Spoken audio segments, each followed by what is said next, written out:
ये जो संविधान का जो मूल ढांचा है, जिसे कच्चा मसौदा कहते हैं, वो तो सर बी.एन. राव ने बनाया है। India's constitution in the framing उसको पढ़ा, फिर और भी किताबें पढ़ी तो पता चला कि सर बी.एन. राव जुलाई 1946 में ही संवैधानिक सलाहकार नियुक्त कर दिए गए थे। डॉक्टर अंबेडकर जी ने क्लियरली कहा, संविधान सभा में कहा, उन्होंने भाषण दिया, संविधान बनाने का जो श्रेय मुझे दिया जा रहा है वो वास्तव में मेरा है ही नहीं। नमस्कार। आचरण के साथ मैं हूं टी.एन. मनीष। हमारे साथ मौजूद हैं दिल्ली से आए दिनेश सिंह LLM। आपका परिचय कुछ यूं है कि संविधान आपने हमने सब ने सुना, कुछ ने पढ़ा, कुछ ने उसकी जो छोटी मोटी ज़रूरत की चीज़ें हैं उनको समझने की कोशिश की एक नागरिक के नाते। लेकिन दिनेश सिंह पेशे से वकालत से जुड़े हैं और इससे कहीं ज़्यादा उनको ये जिज्ञासा हमेशा रही कि आखिर संविधान को लेकर जो बातें आ रही है वो बातें आज दिख रही है कि संविधान के असली निर्माता कौन थे। लेकिन दिनेश ने 2015-16 में गहराई से जब इस पूरे मामले को देखा तो उनके जहन में ये ख्याल आया कि क्यों ना ये पता किया जाए कि आखिर बी.एन. राव का कंट्रीब्यूशन क्या था और डॉक्टर B.R. अम्बेडकर का कंट्रीब्यूशन क्या था। दोनों के बीच में आखिर क्या होना चाहिए और क्या हो रहा है। तो परत दर परत संविधान से जुड़े तथ्यात्मक प्रमाणिक पहलुओं पर पर्दा उठाने के लिए हमारे साथ मौजूद हैं दिनेश सिंह LLM। आपका बहुत स्वागत करता हूं आचरण में। दिनेश जी, ये बात बचपन से हम लोग सुन रहे हैं, देख रहे हैं कि संविधान निर्माता डॉक्टर भीमराव अम्बेडकर और पढ़ा भी है जी। किस तरह से आपको ये लगा कि इस पे गहराई में उतरा जाए? देखिए, बात यह है कि जिस तरह से सब लोगों ने सुना जी, वैसे ही हमने सुना कि संविधान डॉक्टर अम्बेडकर जी ने बनाया है।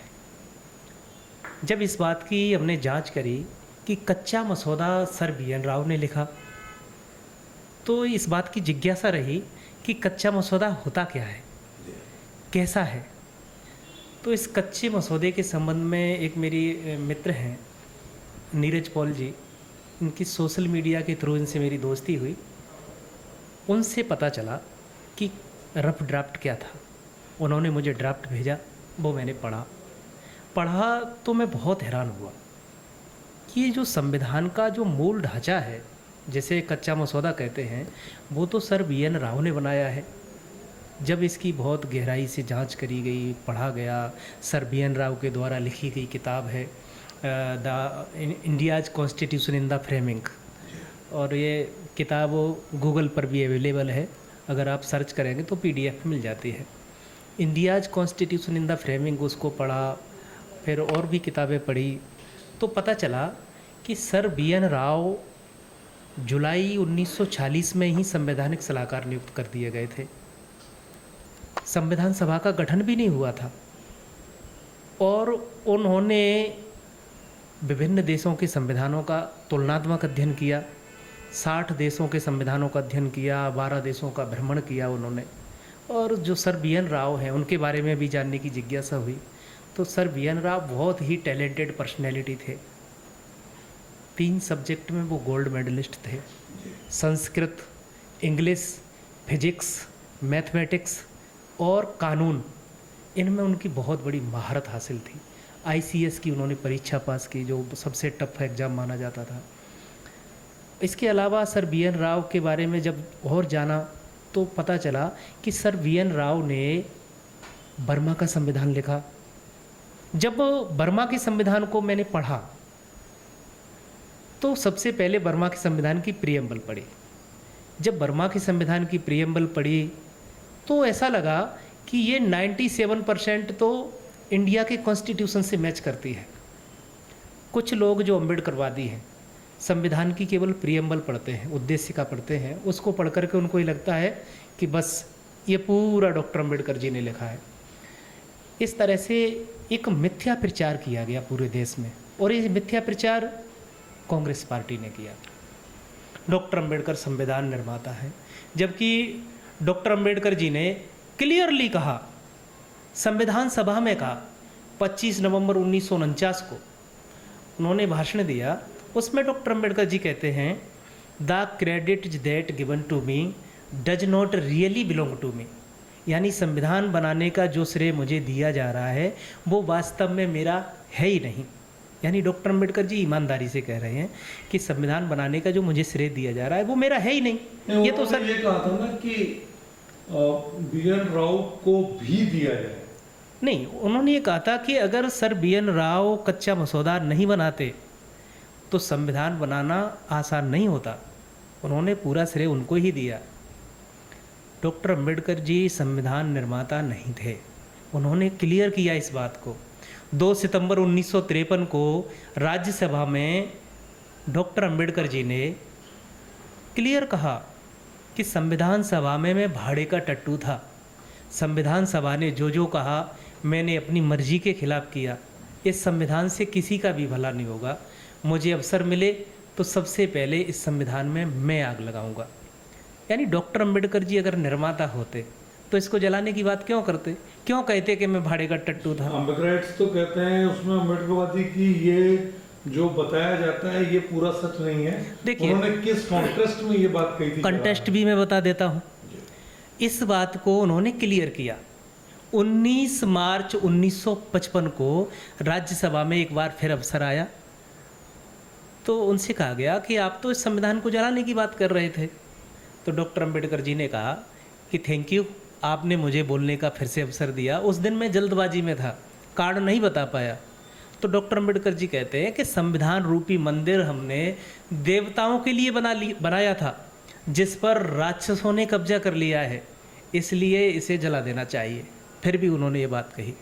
अब सवाल ये पैदा होता है, डॉक्टर अम्बेडकर जी जो अंतरिम सरकार थी उसमें मिनिस्टर थे, जो दूसरी बार सरकार बनी उसमें भी वो मंत्री थे, सरकार का हिस्सा थे। तो सरकार का हिस्सा वो रहे, कांग्रेस पार्टी की सरकार थी, तो फिर राक्षसों का कब्जा कैसे हो गया, ये सवाल पूछना चाहिए था पत्रकारों को उस समय डॉक्टर अम्बेडकर जी से, लेकिन इस पर कोई बात बढ़ी नहीं। तो जो लोग ये कहते हैं कि किस कॉन्टेस्ट में कहा, उनको मैं एक रेफरेंस और बता देता हूँ। डॉक्टर अम्बेडकर जी ने 22 दिसंबर 1952 को पूना जिला न्यायालय की लाइब्रेरी का उद्घाटन किया। उसमें उन्होंने डेमोक्रेसी को लेकर एक बहुत बड़ा स्पीच दिया। 6 शर्तें बताई डेमोक्रेसी की। चौथी शर्त में डॉक्टर अम्बेडकर जी कहते हैं कि वर्तमान संविधान को लेकर के लोग काफ़ी जोशपूर्ण हैं, लेकिन मैं ऐसा नहीं हूँ। मैं उन लोगों में शामिल होने के लिए तैयार हूँ जो वर्तमान संविधान को ख़त्म करके उसकी जगह नया संविधान लिखना चाहते हैं, क्योंकि यह संविधान ऐसी हड्डियों का ढांचा है जिसमें मांस वहाँ पाया जाता है जिसे हम संवैधानिक नैतिकता का नाम देते हैं। अगर डॉक्टर अम्बेडकर जी निर्माता होते तो वो रीड्राफ्ट करने की बात क्यों कहते? वो क्यों कहते कि मैं ऐसे लोगों की टोली में शामिल होना चाहता हूँ जो इसे ख़त्म करके नया संविधान लिखना चाहते हैं? उन्होंने क्यों कहा कि यह संविधान नैतिकता पर आधारित है? अगर डॉक्टर अम्बेडकर जी के मुताबिक संविधान होता तो डॉक्टर अम्बेडकर जी ने 3 बार इसको ख़त्म करने की बात कही। वो क्यों करते? ये संविधान निर्माता उनको फर्जी तौर पर घोषित किया गया है। डॉक्टर अम्बेडकर जी संविधान निर्माता कतई नहीं है। और जितने भी डॉक्टर अम्बेडकर जी के अनुयायी हैं वो सेंटिमेंटल हैं, वो पढ़ते नहीं है बेचारे। अगर वो पढ़ें सच को तो सच स्थापित होने में देर नहीं लगे। हकीकत में जो संविधान निर्माता हैं सर BN राव हैं। सर BN राव ने जो कच्चा मसौदा बनाया उसमें 243 आर्टिकल थे, 13 अनुसूचियाँ थीं। उसमें जो फंडामेंटल राइट्स हैं उनको आप देखेंगे और वर्तमान में जो संविधान में फंडामेंटल राइट्स हैं वही हैं, कोई अंतर नहीं है। थोड़ा बहुत ग्रामेटिकल अंतर है और जो डायरेक्टिव प्रिंसिपल्स हैं वो भी सेम हैं। और आपको बताएं, जब सर BN राव ने संविधान का कच्चा मसौदा बना करके संविधान सभा को दिया तो पूरे देश से संशोधन आमंत्रित किए गए। 7,500 संशोधन प्राप्त हुए उनमें से लगभग 2500 संशोधनों पर चर्चा हुई और संशोधन होकर के ये संविधान बना है। यानी जो सर बी.एन. राव ने मसौदा बनाया था उसी में संशोधन किए गए हैं। डॉक्टर अंबेडकर ने संविधान नहीं बनाया। और एक चीज़ और मैं बता देता हूँ, संविधान सभा के अंदर कांग्रेस पार्टी का बहुमत था। कांग्रेस पार्टी का बहुमत था तो उन्होंने अपने हिसाब से, अपनी मेजॉरिटी के हिसाब से आर्टिकल पास किए। डॉक्टर अंबेडकर जी का तो बहुमत था ही नहीं। जब उनका बहुमत नहीं था तो वो संविधान कैसे बना लेंगे। हाँ, उन्हें ड्राफ्टिंग कमेटी का चेयरमैन कहा जाए ये इतना काफ़ी है बस। संविधान निर्माता हकीकत में वो नहीं। आज़ादी के 77 साल 78 साल बाद याद आ रही है, ऐसा क्यों? देखिए, मैं उस समय में तो था नहीं मैंने अध्ययन किया उसके बाद मुझे पता चला। लेकिन ये बात हम कहने में कोई संकोच नहीं है कि जो उस समय के, उस दौर के लीडर्स थे जिनको ये पता था कि संविधान निर्माता सर बी.एन. राव हैं, उन्होंने इस बात को छिपाया, उन्होंने बेईमानी की है और इस बेईमानी की वजह से देश एक झूठ में फंस गया है। यहाँ के जो वंचित वर्ग के लोग हैं वो झूठ में फंस गए हैं कि संविधान हमारे बाबा साहब ने बनाया है, जबकि हकीकत में डॉक्टर अंबेडकर जी ने संविधान नहीं बनाया। आपको एक चीज़ और बताता हूँ, संविधान सभा में एक प्रस्ताव पास हुआ कि जितनी भी राजनीतिक पार्टियाँ हैं वो कैसा संविधान चाहती हैं, हमें संविधान बना करके दें।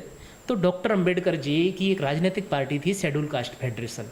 उस शेड्यूल कास्ट फेडरेशन के माध्यम से डॉक्टर अंबेडकर जी ने राज्य और अल्पसंख्यक नाम से एक संविधान बना करके दिया। ये संविधान डॉक्टर अंबेडकर की मंशा को उजागर करता है। लेकिन समस्या ये है कि इस संविधान के बारे में जो डॉक्टर अंबेडकर जी ने अपनी पार्टी शेड्यूल कास्ट फेडरेशन के माध्यम से 15 मार्च 1947 को संविधान सभा को दिया, इसके बारे में जितने भी अम्बेडकराइट लीडर हैं पता नहीं है। जिनको पता है वो इस बात को छुपाते हैं। और उनसे चर्चा करी है, तर्क किया है, काफ़ी लोगों से बहस भी हुई, तो वो ये कहते हैं कि ले दे करके हमारा एक महापुरुष है, अगर हम इस सच्चाई को उजागर कर देंगे, डॉक्टर अंबेडकर संविधान निर्माता नहीं रहेंगे तो हमारा आंदोलन, यानी आंदोलन मतलब उनकी दुकान किस सारे चलेगी। ये एक बहुत बड़ा सच है और इस झूठ में पूरा देश फंसा हुआ है। और मैं तो धन्यवाद देना चाहता हूँ ग्वालियर के महान लोगों को जिन्होंने सच को स्थापित करने की एक मुहिम छेड़ी है कि संविधान निर्माता सर बी.एन. राव है। और इसकी बहुत खुशी है कि इतने सालों के बाद सच स्थापित होने जा रहा है। आपका जो बेगमपुरा शोध रिसर्च संस्थान है दिल्ली में, उसके बारे में बताइए, बेगमपुरा से आशय क्या है? देखिए, ये बेगमपुरा सतगुरु रविदास जी का एक शब्द है, बेगमपुरा शहर को नाव। ये श्री गुरु ग्रंथ साहिब जी के अंग नंबर 345 पर दर्ज है। और जो बेगमपुरा शब्द है उससे आशय स्पष्ट होता है, बेगम यानी बिना गम का शहर, जहाँ कोई किसी प्रकार की गैर बराबरी नहीं होगी, किसी प्रकार का कोई दुख नहीं होगा, किसी प्रकार का कोई डर, भय, टैक्स कुछ नहीं। सब लोग प्रेम और भाईचारे के साथ बढ़िया आनंद के साथ अपना जीवन जिएंगे। तो एक उनकी एक फिलॉसफी थी कि हम ऐसा शहर बनाएं जहाँ सभी लोग प्रेम भाईचारे के साथ बड़े सुकून से अपना जीवन जिएं, खुशहाल रहें और संपन्न होकर के जीवन जिएं। तो एक दर्शन है जो बेगमपुरा के नाम से, हम भी चाहते हैं कि हमारा देश भी ऐसा बने, इस देश में सब लोग बड़े प्रेम से भाईचारे से रहें, सब के साथ सब बराबरी का व्यवहार करें, किसी प्रकार की कोई घृणा नहीं हो, प्रेम हो, किसी प्रकार का कोई डर, चिंता, कोई टैक्स वगैरह कुछ नहीं। लोग बहुत ही शाही और आलीशान जीवन जिए। इस बात की हम भी प्रयास कर रहे हैं कि एक ऐसा विचार खड़ा होना चाहिए जो नफ़रत की दीवारें गिरा दे, सब में प्रेम पनपे, सब भाईचारे से प्रेम के साथ अपने जीवन को जिए और सब एक दूसरे की बेहतरी को, अपने ज़िंदगी को बेहतर बनाने के लिए काम करें और विचार करें। संविधान की मूल प्रति जो संसद में है उसमें सर्वधर्म समभाव का सजीव चित्रण दिखता है और दूसरी तरफ अंबेडकरवादी बाबा साहेब की 22 प्रतिज्ञाओं पर उन्हीं देवी देवताओं को नकारते हुए नजर आते हैं सार्वजनिक तौर पर, जो देवी देवता सनातन के से जुड़े हुए और जिनका पूरी तरह से सजीवता के साथ उसमें शामिल किया गया है। देखिए, जो संविधान है, संविधान किसी एक व्यक्ति के लिए नहीं, ये पूरे देश के लिए है। अगर उस समय संविधान सभा के जो महान लोग थे, उन्होंने सोचा कि संविधान के अंदर उन सब की आस्था के जो चित्र हैं, प्रतीक हैं, वो होने चाहिए, तो उन्होंने ठीक किया, अच्छा किया। उसमें गौतम बुद्ध का भी फ़ोटो है, उसमें महावीर स्वामी का भी फ़ोटो है, उसमें गुरु तेग बहादुर जी का भी फ़ोटो है, अगर मुझे पूरा कंफर्म हो तो, नहीं तो मुझे अभी कंफर्म नहीं हूँ, मतलब गुरु साहिबान का फ़ोटो है, हाँ, राम दरबार है, कृष्ण जी का फ़ोटो है। तो ये तो फ़ोटो तो देखो अपनी अपनी आस्था की बात है। तो इस धर्म समभाव या सबकी एकजुटता विविधता में एकता की बात है, तो इससे किसी को आपत्ति नहीं होनी चाहिए, और आपत्ति वाली बात भी नहीं है ये। नहीं, लेकिन जो मूर्ति की विरोध वाली बात और जो 22 प्रतिज्ञा आपको लगता है अम्बेडकर जी ने की थी? देखिए, मैं एक बात क्लियरली बता देता हूँ। डॉक्टर अम्बेडकर जी पहले इस्लाम की ओर जाना चाहते थे, लेकिन इस्लाम का उन्होंने स्टडी किया तो पता चला कि वहाँ उनकी नहीं चल सकती, वहाँ कोई फेरबदल नहीं कर सकते वहाँ, इसलिए उन्होंने इस्लाम में जाने का विचार त्याग दिया। सिख धर्म में भी जाने का उन्होंने विचार किया, लेकिन उनको पता चला कि यहाँ भी जो गुरुवाणी है उसमें कौमा तक कोई चेंज नहीं कर सकता, क्योंकि ये गुरुओं का हुक्म है, गुरु साहिबान का हुक्म है। डॉक्टर अम्बेडकर को लगा कि ये बुद्ध धर्म बहुत बढ़िया है, क्योंकि इसमें मैं अपनी चीज़ें डाल सकता हूँ। इसलिए डॉक्टर अम्बेडकर जी ने बुद्ध धर्म को काफ़ी हद तक मैनिपुलेट किया। जो बुद्ध धर्म जो पूरे वर्ल्ड में फैला हुआ है, ये आस्तिक धर्म है, आत्मा परमात्मा की बात करता है। लेकिन जो बुद्ध धर्म डॉक्टर अम्बेडकर ने अपनाया, ये पूरी तरह से नास्तिकता को उन्होंने शामिल किया है। वो तो वैज्ञानिकता की आड़ लेते हैं ना कि हम तो नहीं, देखिए, वैज्ञानिकता की आड़ में आप नास्तिकता नहीं कर सकते। जो बुद्ध का दर्शन है, जैसे बुद्ध के बारे में कहा जाता है कि बुद्ध को ज्ञान प्राप्त हुआ 39 वर्ष की उम्र में, बैसाख की पूर्णिमा को। तो इनको पूछो कि आखिर बुद्ध को ज्ञान क्या प्राप्त हुआ, तो ये बताते नहीं, गोलमोल जवाब देते हैं। जब आप त्रिपिटक पढ़ेंगे तो उसमें क्लियर लिखा है कि बुद्ध को ज्ञान प्राप्त हुआ कि मैं हजारों जन्म जन्मांतर से जन्म मरण के चक्कर में पड़ा हुआ हूँ। जन्म मरण के चक्कर में इसलिए पड़ा हुआ हूँ क्योंकि मैंने उस परम पिता परमेश्वर को भुला दिया है। इससे मैं तभी निकल पाऊँगा जब मैं उस परमात्मा की भक्ति करूँगा, उसका ध्यान करूँगा, सिमरन करूँगा। लेकिन इस बात को ये छिपा जाते हैं, त्रिपिटक की बात नहीं करते। जितने भी अम्बेडकराइट्स हैं उन्होंने त्रिपिटक नहीं पढ़ा, वो केवल डॉक्टर अम्बेडकर की किताब पढ़ते हैं, बुद्ध और उनका धम्म, द बुद्धा एंड इज धम्म। तो जो डॉक्टर अम्बेडकर ने ये दिया है, ये न्यू बौद्धिज्म है, जिसे नव बौद्ध कहते हैं, ये है। और इस डॉक्टर अम्बेडकर ने जो किताब लिखी बुद्ध और उनका धम्म, इसको वर्ल्ड के जितने भी बुद्धिस्ट कंट्रीज हैं या स्कॉलर हैं, उन्होंने रिजेक्ट किया हुआ है। तो ये डॉक्टर अम्बेडकर जी ने अपनी चीज़ें डालने के लिए बुद्ध धर्म में 22 प्रतिज्ञाएं करी। और 22 प्रतिज्ञाएं तो मुझे तो ऐसा लगता है कि डॉक्टर अम्बेडकर जी ने बहुत जल्दबाजी में अपनी खींच निकालने के लिए 22 प्रतिज्ञाओं के अंदर जो बातें की हैं वो बुद्ध धर्म का हिस्सा कभी थी नहीं। अगर बौद्ध धर्म को ढंग से पढ़ें बहुत गहराई से, तो बौद्ध धर्म के जो देवी देवता हैं, ब्रह्मा बौद्ध धर्म के देवता है, विष्णु बौद्ध धर्म के देवता है, शंकर बौद्ध धर्म के देवता है, काली, दुर्गा, सरस्वती, ये सब बौद्ध धर्म के देवी देवता हैं। बौद्ध धर्म और हिंदू धर्म दोनों एक ही हैं। ये बात मैं नहीं कह रहा, ये बात भी डॉक्टर अम्बेडकर जी ने 29 सितंबर 1950 को बरली बुद्ध विहार में कही। डॉक्टर अम्बेडकर जी कहते हैं कि आज का जो हिंदू धर्म है यह 1000 साल पहले बौद्ध धर्म था। मुगल आक्रांताओं और अन्य कारणों की वजह से इसके मूल में मिलावट हो गई और ये हिंदू धर्म बन गया। यानी डॉक्टर अम्बेडकर ने खुद कहा कि जो आज का हिंदू धर्म है और 1000 साल पहले का जो बौद्ध धर्म था, दोनों एक ही है। अब जो डॉक्टर अम्बेडकर इस बात को कह रहे हैं, और वो भी volume number 17 part 3 page number 410 पर लिखा हुआ है, आप चाहे पढ़ सकते हैं। डॉक्टर अम्बेडकर की राइटिंग्स एंड स्पीचेज जो सरकारी वेबसाइट है उस पर पड़ी हुई है। Volume number 17 part 3 page number 410 आप पढ़ें तो आपको पता चलेगा कि डॉक्टर अंबेडकर जी कह रहे हैं कि जो बौद्ध धर्म है और हिंदू धर्म दोनों एक ही हैं, इसमें थोड़ी बहुत मिलावट हुई है, मुगल आक्रांताओं अन्य कारणों की वजह से हुई है। जब डॉक्टर अंबेडकर इस बात को कह रहे हैं तो उनको 22 प्रतिज्ञा करने की क्या जरूरत पड़ गई? और फिर डॉक्टर अंबेडकर बेवकूफ़ किसको बना रहे हैं धर्मांतरण का सिगूफा छोड़ करके कि मैं धर्मांतरण कर रहा हूँ?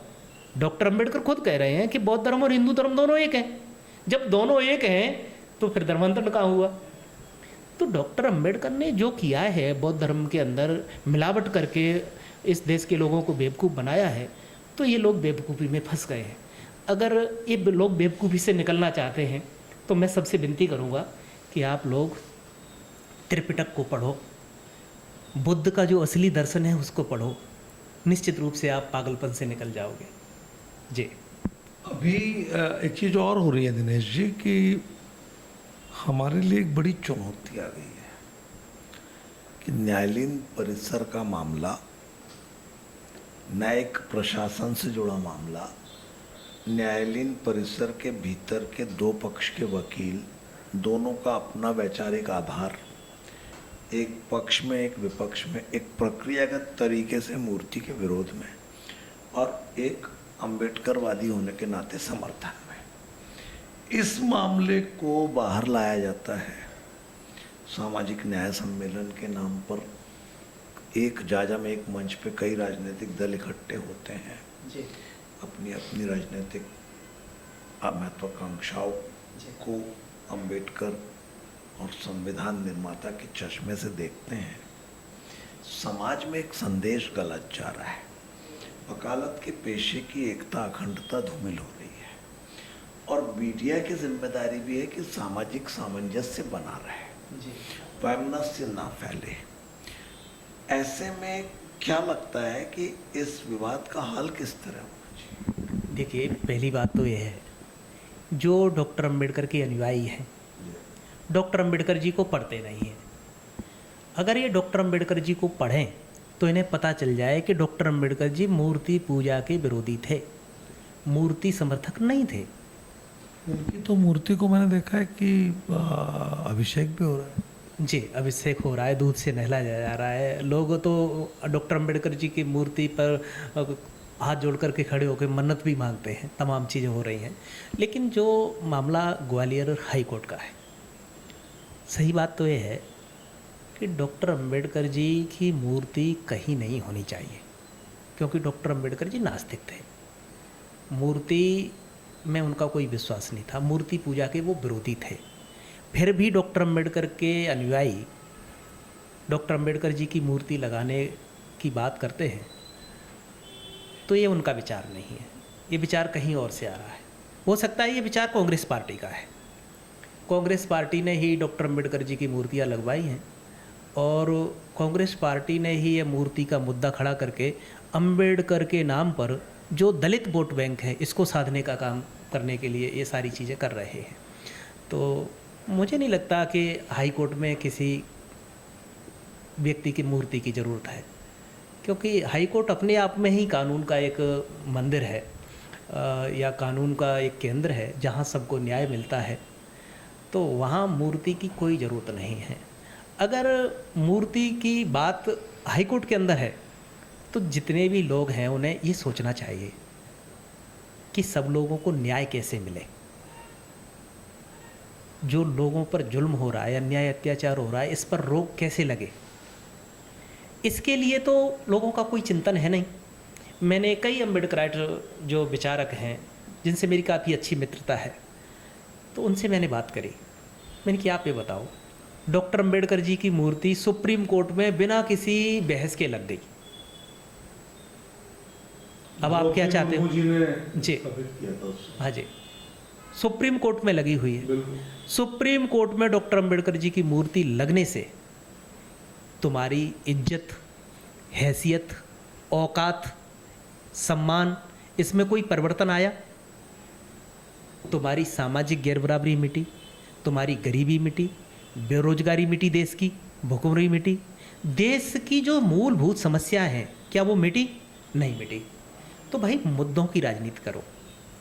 जो देश की मूलभूत समस्या हैं, भुखमरी है, बेगारी है, भ्रष्टाचार है। उनका एक तर्क अक्सर रहता है दिनेश भाई कि वो ये मानते हैं कि प्रतीकात्मक तौर पर किसी भी महापुरुष की मूर्ति एक प्रेरणा का स्रोत होती है। ये गलत है। अंबेडकर के अनुयायी इतने वर्ल्ड में नहीं है। आपको मैं बताता हूँ, कार्ल मार्क्स के अनुयायी पूरे वर्ल्ड में फैले हुए हैं। कहीं भी मूर्ति नहीं है कार्ल मार्क्स की। मूर्ति से विचार का कोई संबंध सरोकार नहीं होता। अगर जो लोग मूर्ति के समर्थक हैं उन लोगों को विचार पता ही नहीं। अगर मैं कह रहा हूँ दावे के साथ, जो लोग डॉक्टर अंबेडकर को ढंग से पढ़ लेंगे वो डॉक्टर अंबेडकर को मानना भी छोड़ जाएंगे, अगर सच्चाई पता चल जाएगी तो। मूर्ति तो बहुत दूर की बात है। मूर्ति के पीछे एजेंडा किसी और का है।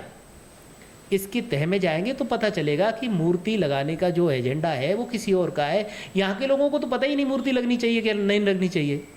जो 2-3 लोग एडवोकेट्स हैं जो काम कर रहे हैं कि मूर्ति लगनी चाहिए, हम मूर्ति लगवा के रहेंगे, वो उनका विचार नहीं है। उसके पीछे कोई और है, जो मैं पहले भी बता चुका हूँ। उसके पीछे कांग्रेस पार्टी है। कांग्रेस पार्टी के पास कोई विचारधारा तो है नहीं, ना उनके पास मूल मुद्दों पर राजनीति करने की समझ है। इसलिए वो चाहते हैं कि हम अंबेडकर जी, उन्होंने एक कार्यक्रम भी चलाया, जय बापू, जय भीम, जय संविधान। हाँ, तो वो केवल अंबेडकर जी के नाम पर जो भारत के दबे कुचले लोग हैं, schedule caste, schedule tribe, backward के लोग, इनके वोटों को हथियाना चाहते हैं। सिर्फ ये दिखाकर बोले हम तुम्हारे बाबा साहब को मानते हैं, हम मूर्ति लगवा रहे हैं, हम जय भीम बोलने लगे हैं। बस ये राजनीति करके वो सत्ता में वापस आने के सपने देख रहे हैं। आप वैसे किस समाज से आते हैं? देखिए, मैं अभी खालसा हूँ। अगर मेरा बैक जानने की कोशिश करेंगे तो मैं शेड्यूल कास्ट में चमार जाति से था पहले, अब मैं सरदार दिनेश सिंह हूँ जी। तो आप उसी कम्युनिटी से हैं जिस कम्युनिटी को लेकर अंबेडकर को भगवान जो कम्युनिटी एक तरह से मान रही है ज़्यादातर। आपको होश संभालने के बाद ये समझ में आया कि इस गहराई में उतरना है, या कैसे ये आया कि नहीं मैं डॉक्टर अंबेडकर को पूरी गहराई से समझूं, पढ़ूं और देखूं कि BN राव या उनमें से कौन, ये कैसे है बात? देखिए, मेरी समझ में ये आया, काफ़ी दर्शनों को पढ़ा, समझा, तो एक चीज़ समझ में आई कि हम सच के साथ खड़े हों। सच के साथ खड़े होंगे तो हमें बहुत सुकून रहेगा। हम सच के सहारे जिए, झूठ के सहारे नहीं। तो जब इस बात को हमने अपने जीवन में उतारा तो हमें लगा कि नहीं, सच स्थापित होना चाहिए। जब तक आप सच के साथ खड़े नहीं होंगे, सच को स्थापित करने के लिए प्रयास नहीं करेंगे, तब तक कोई चेंज नहीं आ सकता। अगर आप झूठ के सारे जीवन जी रहे हैं तो वो आपका जीवन भी बेकार ही है। तो जब इन चीज़ों को समझा, मैं पहले आपको बता दूं, अम्बेडकराइट था, डॉक्टर अंबेडकर जी को फॉलो करता था। जब मैंने इसमें घुस करके देखा, डॉक्टर अंबेडकर जी को पढ़ा, क्योंकि मैं लॉ स्टूडेंट था, मैं पढ़ने का शौकीन, तो मैंने उनकी सारी किताबें, राइटिंग्स एंड स्पीचेस सब कुछ पढ़ा। कॉन्स्टिट्यूएंट असेंबली की डिबेट्स बहुत डिटेल में पढ़ी, और भी तमाम जो रिलेटेड चीज़ें हैं सब पढ़ा। तो पढ़ कर के लगा, और इनके बीच में जा कर के लगा कि इन लोगों ने डॉक्टर अंबेडकर जी को अपनी राजनीति करने का, अपने चेहरे चमकाने का जरिया बना लिया है, और शुद्ध भाषा में कहूँ तो अपने धंधे का जरिया बना लिया है। डॉक्टर अंबेडकर जी के विचारों से इन लोगों को कोई लेना देना नहीं। धंधा किस तरह का होता है? ये चंदे का धंधा होता है। ये डॉक्टर अंबेडकर जी के नाम पर चंदा करते हैं। चंदे का धंधा इनका बहुत ज़ोर शोरों से चलता है। अभी ग्वालियर हाईकोर्ट की मूर्ति का जो विवाद है, इसमें भी चंदे का धंधा हुआ है। चंदे का धंधा ये लोग करते हैं, और एक तरह से कहना चाहिए इन्होंने एक लेयर बना ली है, लीडर्स जो अम्बेडकराइट्स हैं, कि वो इसके एक तरह से धन्ना सेठ बन गए हैं। होलसेल के व्यापारी हैं, कोई छोटे छोटे दुकानदार हैं, वो इस बिजनेस को चला रहे हैं। इस बिजनेस को चला करके चंदे का धंधा चलाते हैं, अपने तिजोरियाँ भरते हैं, अपने आप को के संपन्न बनाते हैं, और जिस समाज के लिए काम कर रहे होते हैं उस समाज को ये धोखा देते हैं, उनके साथ गद्दारी करते हैं। तो मैं तो इन चीज़ों को जब मैंने बहुत उस समय अम्बेडकर आर्ट था, तब मैंने समझा कि इनका विशुद्ध रूप से चंदे का बिजनेस है और कुछ नहीं है। अंबेडकर ने शिक्षा को लेकर के क्या फोकस किया? देखिए, डॉक्टर अम्बेडकर जी ने जो शिक्षा को लेकर के बात कही कि शिक्षित बनो, संगठित रहो, संघर्ष करो। हालांकि इस बात को एंटोनियो ग्राम्सी ने कहा था, लेकिन उसको डॉक्टर अम्बेडकर जी ने अडॉप्ट किया, लेकिन बताया नहीं कि मैंने कहाँ से अडॉप्ट किया। कहाँ से किया था? एंटोनियो ग्राम्सी, ये बहुत अच्छे विचारक थे, क्रांतिकारी थे। उनके कोटेशन था to educate, to agitate, to organize. तो वहीं से डॉक्टर अम्बेडकर जी ने ये लिया।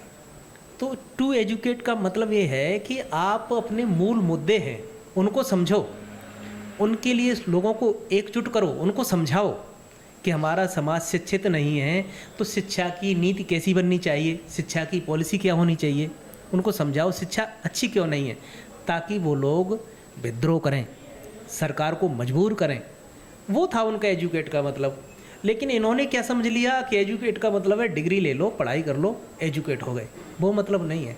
एजुकेट का मतलब है कि अपने जो मुद्दे हैं उनको समझो, फिर उनके लिए संघर्ष करो, अपने लोगों का हद कर दिलाओ। तो डिग्री वाले मामलों को कितने परसेंट तक आपके हिसाब से समाज अपना पाया? देखिए, भारत की जो एजुकेशन है पूरी, समाज की तो बात एक अलग है, भारत की एजुकेशन सिस्टम है वो ठीक नहीं है। अगर ये एजुकेशन सिस्टम ठीक हो जाए तो बहुत बड़ा बदलाव आ सकता है। आज पूरे देश में जो वैमनस्यता फैल रही है, नफ़रत फैल रही है, मैं समझता हूँ इसमें एजुकेशन का बहुत बड़ा अभाव है। एक चीज़ और भी है, मैं अपनी तरफ से सोचता हूँ कि जैसे दो देश में लोग आरक्षण को लेकर के बात करते हैं, अन्य अन्य चीज़ों को लेकर के बात करते हैं, तो मैं सोचता हूँ कि हमारा देश ताकतवर बने, सशक्त बने और अमेरिका से भी ज़्यादा ताकतवर बने। उसके लिए हमारे पास 3 अधिकार होने चाहिए: शिक्षा, स्वास्थ्य, रोजगार। अगर हम अपने देशवासियों को फ्री एजुकेशन कर दें, सबको कंपलसरी, तो सब लोग पढ़ लिख जाएंगे, किसी के पास फालतू टाइम ही नहीं होगा फालतू बातों के लिए। रोज स्वास्थ्य यानी इलाज की गारंटी सबको होगी, और रोजगार, और हर एक व्यक्ति को रोजगार मिले। तो जब ये 3 अधिकार होंगे तो बाकी की सारी चीज़ें ख़त्म हो जाएंगी। हम कभी कभी ये सोचते हैं कि बोले इनको आरक्षण मिल रहा है, इनको ये सुविधाएं सरकार दे रही है, तो सरकार दरअसल हम सब लोगों के दिमागों के साथ खेल रही होती है। उन्हें सरकार चलानी है, हमें बेवकूफ़ बनाना है। तो अगर जो संविधान निर्माता उस समय के थे, अगर वो चाहते कि हमारा देश बहुत ताकतवर बने, तो वे 3 जो फंडामेंटल राइट हैं, जो बेसिक हैं, शिक्षा, स्वास्थ्य, रोजगार की गारंटी, अगर ये होती संविधान के अंदर, तो हमारा देश बहुत ताकतवर होता, हम बहुत ताकतवर होते।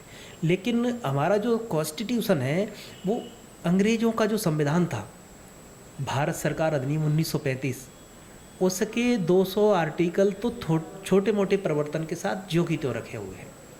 तो जो संविधान है इसको लोग समझ नहीं लें, इसके लिए सरकार ने झूठा प्रचार करवाया है कि संविधान निर्माता अम्बेडकर हैं।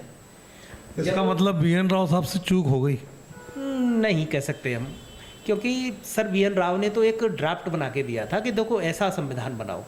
चूक संविधान सभा से हुई। संविधान सभा ने, उन्होंने 243 आर्टिकल बनाए, लेकिन संविधान सभा ने 395 कर दिए संशोधन। बाकी किसने? अम्बेडकर ने लिखे? नहीं, ये नेहरू जी और पटेल जी ने किए।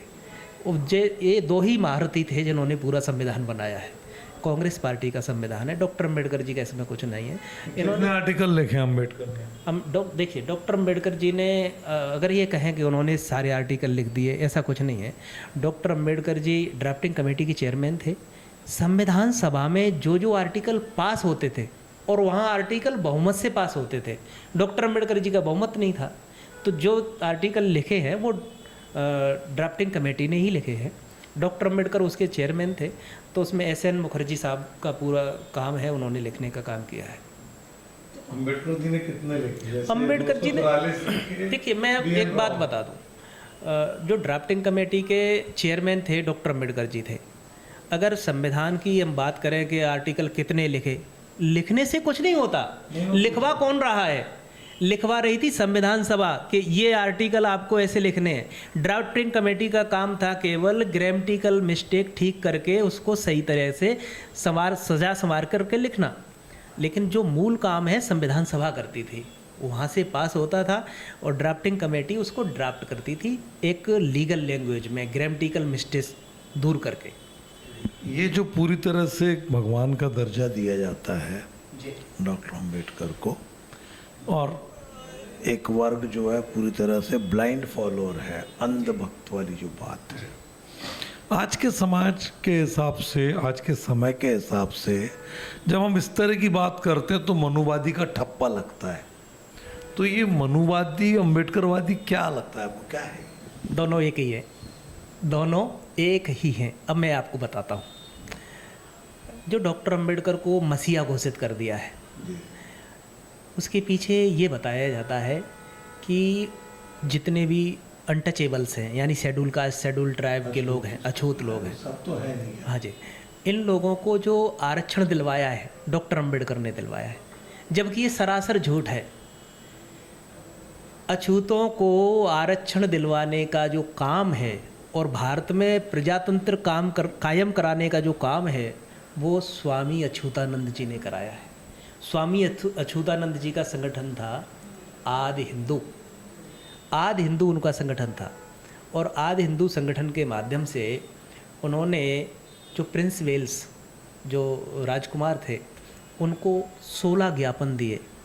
उन 16 ज्ञापनों की जांच साइमन कमीशन ने करी, और जब उन्होंने जांच कर ली तो उन्हीं ज्ञापनों की संस्तुति के आधार पर अछूतों को आरक्षण का अधिकार दिया गया। जो सेपरेट इलेक्टोरेट और डबल वोट का राइट था वो स्वामी अछूतानंद, बाबू मंगूराम मंगूवालिया, हरिराम टमटा, धूसिया जी, तमाम बहुत बड़े लीडर थे, उन्होंने दिलाया। डॉक्टर अंबेडकर को तो वहाँ प्रतिनिधि बना करके भेजा गया, अधिकार लाने के लिए भेजा गया।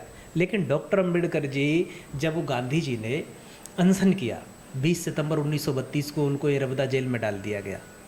उन्होंने डॉक्टर अंबेडकर जी ने 22 सितंबर 1932 को कहा कि आप चाहें तो मुझे पूना की लैंप पोस्ट कर हाथ पैर बांध के लटका दें, मैं अपने अछूत भाइयों के साथ विश्वासघात नहीं करूंगा, मैं गद्दारी नहीं करूंगा, डॉक्टर अंबेडकर जी ने कहा। ऐसा कहने वाले डॉक्टर अंबेडकर जी ने 2 दिन बाद यानी 24 सितंबर 1932 को गांधी जी के साथ पूना पैक्ट कर लिया, और जो अछूतों के अधिकार थे, सेपरेट इलेक्टेड, डबल वोट का राइट, उसको ख़त्म कर दिया। उसको ख़त्म करने के बदले में रिजर्वेशन मिला, और वो भी पॉलिटिकल रिजर्वेशन 10 साल के लिए था। लेकिन ये चीज़ें लोगों को इस तरह से बताई जाती हैं कि सारे अधिकार अंबेडकर ने दिलाए, लेकिन पीछे कौन था, किसने संघर्ष किया, उसका कुछ अता पता नहीं।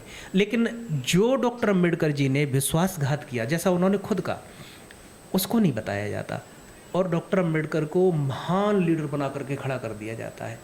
जबकि जो पंजाब के बहुत बड़े लीडर थे, बाबू मंगूराम मंगूवालिया, स्वामी अछूतानंद जी, इनका बहुत बड़ा योगदान है। अगर इनके योगदान को बता दिया जाए और ये बता दिया जाए कि डॉक्टर अंबेडकर जी ने पूना पैक्ट करके अछूतों के हक अधिकार ख़त्म किए हैं, तो डॉक्टर अंबेडकर जी के ऊपर जो महानता का लवादा उड़ा रखा है ना, वो अपने आप ही उतर जाएगा। आपको किस तरह की रिएक्शंस आती है? देखिए, रिएक्शन तो लोग ये कहते हैं कि ये पागल है, कभी कहते हैं ये खालिस्तानी है, कभी कहते हैं आरएसएस का एजेंट है। लेकिन मैं आपको सच बता रहा हूँ, मेरा किसी से कोई लेना देना नहीं। मैं सच्ची बात करता हूँ, और वो बात करता हूँ जो मैं पढ़ता हूँ। मैं जो भी बात करूँगा रेफरेंस बताऊँगा कि मैं फला जगह से कह रहा हूँ। इनके स्कॉलर्स के साथ में बहस हुई आपकी कभी, जो पढ़े लिखे अम्बेडकरवादी हैं? पढ़े लिखे अम्बेडकरवादियों से कई बार बात हुई, 10 मिनट नहीं ठहर पाते सामने। क्या बोलते हैं? ये बौद्धिक बेईमान हैं, झूठ बोलते हैं, इन्होंने खुद नहीं पढ़ा होता।